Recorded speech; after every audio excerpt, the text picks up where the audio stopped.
मैंने वंदे मातरम को भारत का राष्ट्रगान घोषित करने के लिए पीआईएल फाइल किया है और कोर्ट ने केंद्र सरकार के गृह मंत्रालय, कानून मंत्रालय और कल्चरल मिनिस्ट्री यानी संस्कृति मंत्रालय को नोटिस जारी किया है।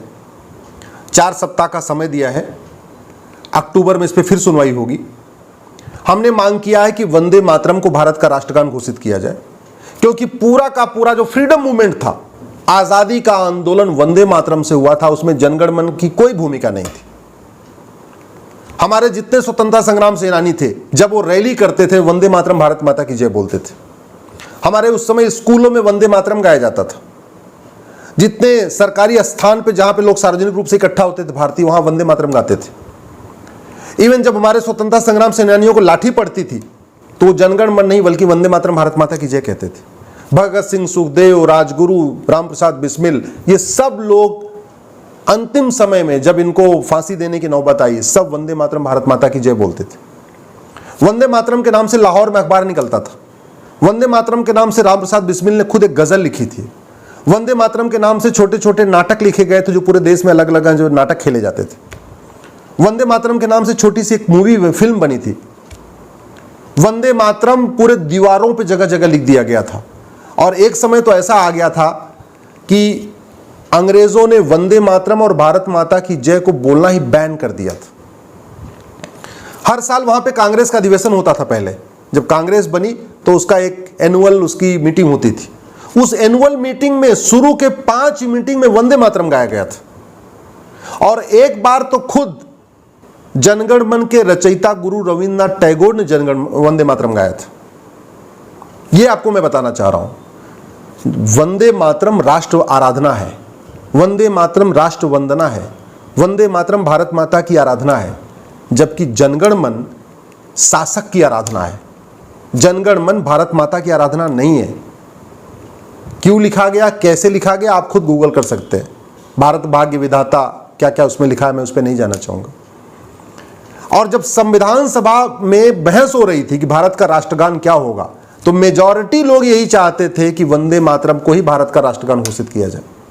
ज्यादातर लोगों का यही कहना था कि हमारे फ्रीडम मूवमेंट में, आजादी के आंदोलन में जनगण मन की कोई भूमिका नहीं है, इसलिए वंदे मातरम को ही भारत का राष्ट्रगान घोषित करना चाहिए।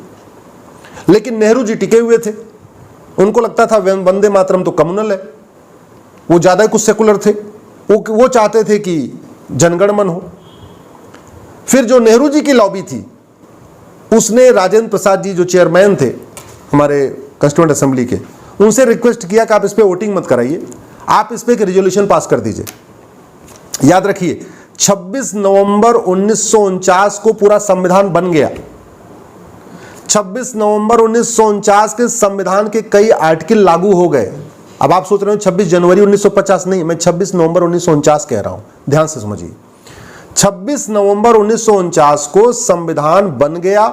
संविधान के कई प्रोविजन इफेक्ट में आ गए और संविधान में यह लिखा गया कि 26 जनवरी 1950 से, यानी लगभग 2 महीने बाद पूरा का पूरा संविधान लागू हो जाएगा। लेकिन एक चीज बचा रह गया, वो था नेशनल एंथम।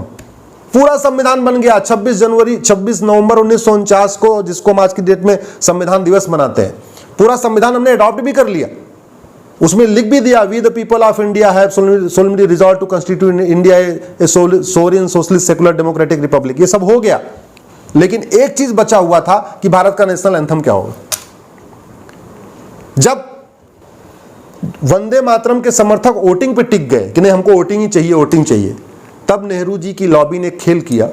उन्होंने डॉक्टर राजेंद्र प्रसाद से कहा कि आप इस पे वोटिंग मत कराइए, आप एक काम करिए, इस पे एक रेजोल्यूशन पास कर दीजिए, एक आप स्टेटमेंट दे दीजिए, उसी से दोनों कर दीजिए।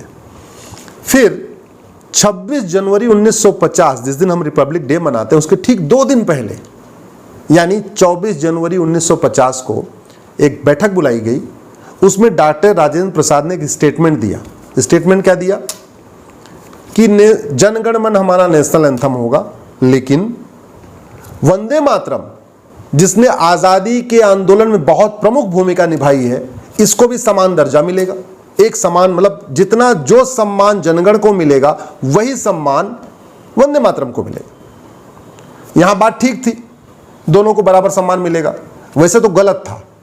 जनगण मन शासक की आराधना है, शासक की वंदना है, इसलिए उसको राष्ट्रगान घोषित करने की बजाय वंदे मातरम को राष्ट्रगान घोषित करना चाहिए था, जिससे पूरा पूरा आज़ादी का आंदोलन चला। लेकिन चलो कंप्रोमाइज हो गया, ये हुआ कि दोनों को बराबर सम्मान मिलेगा।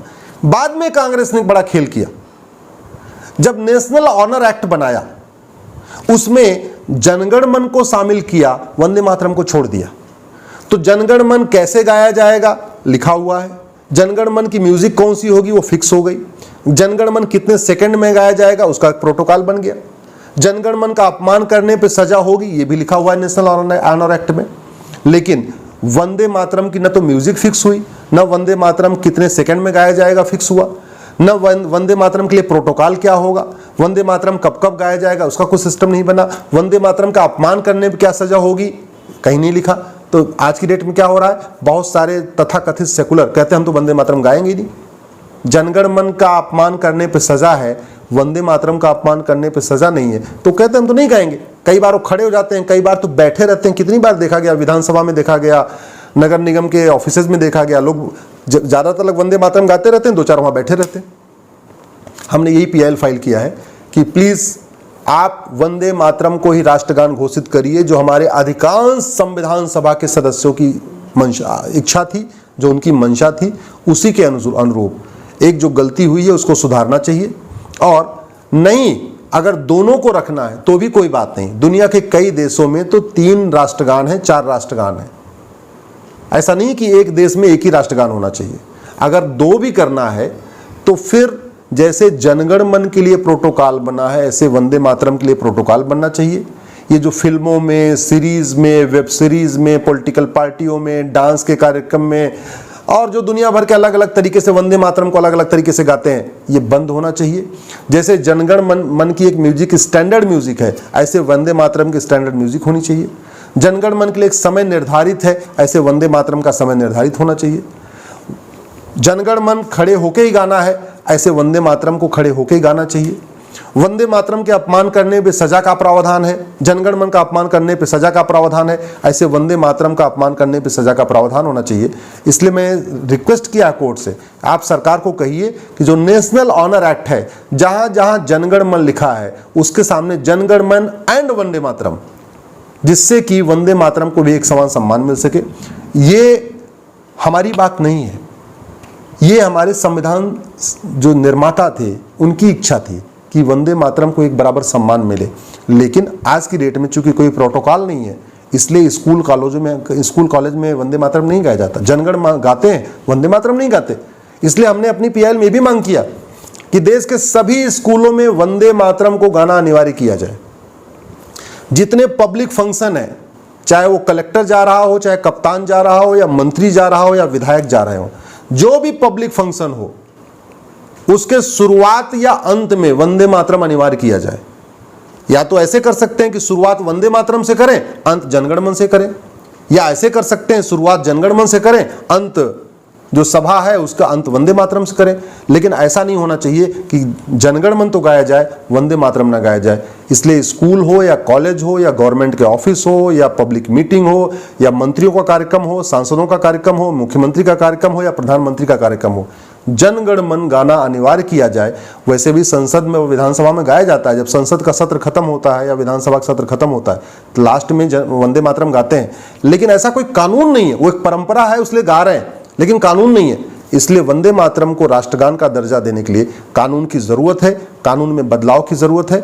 मैं आशा करता हूं कि गवर्नमेंट, जिसने एक कमेटी बनाई है, 11 मेंबर्स की कमेटी बनाई है नेशनल ऑनर एक्ट को एग्जामिन करने के लिए, वो अपनी रिपोर्ट दे देगी और बहुत जल्द ही वंदे मातरम देश के सभी स्कूल, कॉलेज और ऑफिसेज में अनिवार्य हो जाएगा।